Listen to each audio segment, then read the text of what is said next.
con tanto juicio por allá en los Estados Unidos a personajes de la política o del crimen organizado mexicano, el tema de la cooperación, por ponerle una palabra, binacional, está siendo bastante analizado y reanalizado. Para abundar un poco en este tema, agradezco muchísimo la entrevista a Javier Schutter-Ricot. Él es socio fundador de Desarma México, una asociación que ha analizado bastante este tipo de operativos conjuntos, cuando salen bien y cuando salen muy mal. Javier, muchísimas gracias y bienvenido. Hola Luisa, muchísimas gracias por la invitación. Me parece fundamental que los medios de comunicación hagan seguimiento a estos temas y con eso saludo a todas las personas que te ven y te escuchan. Bienvenido siempre a este espacio. Gracias nuevamente por aceptar la comunicación. Ustedes han seguido muy de cerca particularmente el tema de este operativo Rápido y Furioso.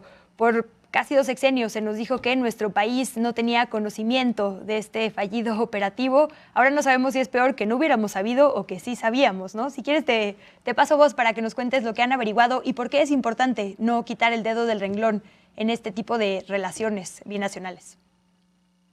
De acuerdo, Luisa.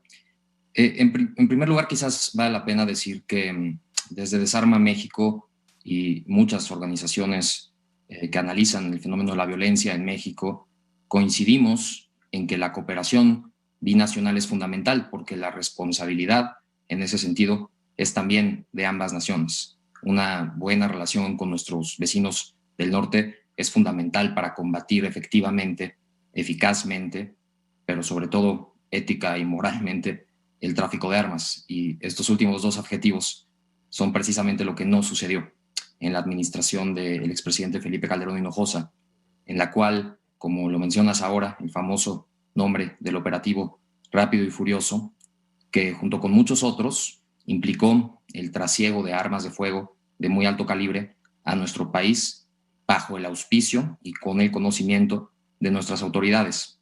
Este punto, como bien lo señalas, ha sido negado categóricamente, entre otras personas, por el expresidente Felipe Calderón.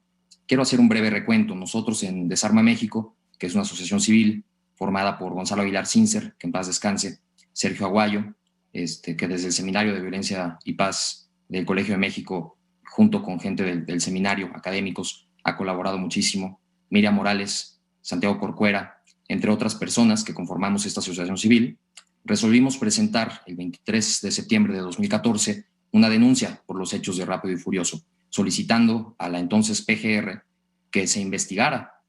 Solicitamos en concreto que fueran citadas ciertas personas a declarar, que fueran practicadas ciertas diligencias de investigación, incluyendo solicitudes de información a los Estados Unidos. Sin embargo, durante toda la administración pasada del expresidente Enrique Peña Nieto, la entonces Procuraduría General de la República ignoró nuestras peticiones. La investigación no solamente no fue impulsada, yo diría que incluso fue obstaculizada. No se recabaron las pruebas, no se practicaron las diligencias, privó en ese sentido la impunidad durante ese tiempo y un manejo muy opaco de la información. Ahora, respecto de este punto en particular, es incluso posible, y nosotros así lo hemos señalado, que existan delitos en contra de la Administración de Justicia, alteración de pruebas, falsedad, en fin. El tema vuelve a la agenda pública y celebramos que así sea. El 8 de mayo de este año, que el presidente Andrés Manuel en la conferencia mañanera mencionó que el tema de Rápido y Furioso ameritaba el envío de una nota diplomática que solicitó al canciller Marcelo Ebrard que fuera enviada, lo cual sucedió 3 días después, el 11 de mayo. Esta fue contestada ya el 6 de agosto. Me regreso un poco porque después de esta fecha de envío de la nota diplomática nosotros presentamos un escrito con 5 pruebas que consideramos clave y que indican claramente el conocimiento de autoridades mexicanas de estos operativos de trasiego de armas. Al respecto, el 11 de junio dimos una rueda de prensa en el marco precisamente del seminario de Violencia y Paz del Colegio de México.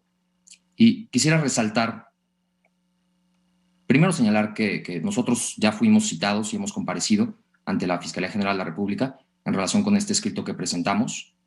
Formalmente hemos dado un seguimiento informal, pero formalmente nos presentamos el día 26 de junio y de nuevo hace un par de semanas, el día 13 de octubre, y hemos constatado que la Fiscalía General de la República, y celebramos, está investigando estos hechos con mucha seriedad.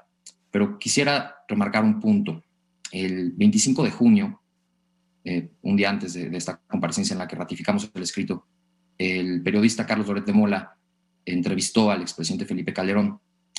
Durante esta entrevista, Carlos Loret de Mola le preguntó si él sabía de estos acuerdos que implicaron el trasiego de armas de forma ilícita a nuestro país al auspicio precisamente de agencias de inteligencia estadounidenses.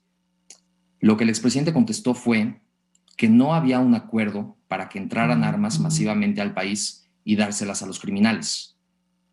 Claro, esto no es de lo que se le acusa, de lo que se acusa a su gobierno, sino de que tuvieron conocimiento y habiendo tenido el deber jurídico de evitar el resultado material de la entrada a territorio nacional de armas de fuego de alto calibre, no lo impidieron. Mencionó también que lo que había eran acuerdos de cooperación entre las fiscalías estadounidense y mexicana para combatir el tráfico de armas. Bueno, el señalamiento nunca ha sido otro en ese sentido. Siempre se ha dicho que esto fue una manera muy macabra de pretender combatir el tráfico de armas a través de dejarlas pasar. Lo que sucede, y digamos lo que explica a grandes rasgos el operativo Rápido y Furioso y sus similares, yo diría que son tres cosas. En primer lugar, desde luego, una gran negligencia de parte de autoridades de ambos lados de la frontera, incompetencia, improvisación, un menosprecio por las vidas humanas que cobrarían estas armas, pero además leyes muy débiles en Estados Unidos que hacen muy difícil judicializar con éxito los casos de personas que compran armas de fuego en Estados Unidos con el objetivo con la intención de traficarlas hacia México, porque es un elemento subjetivo que es de muy difícil acreditación.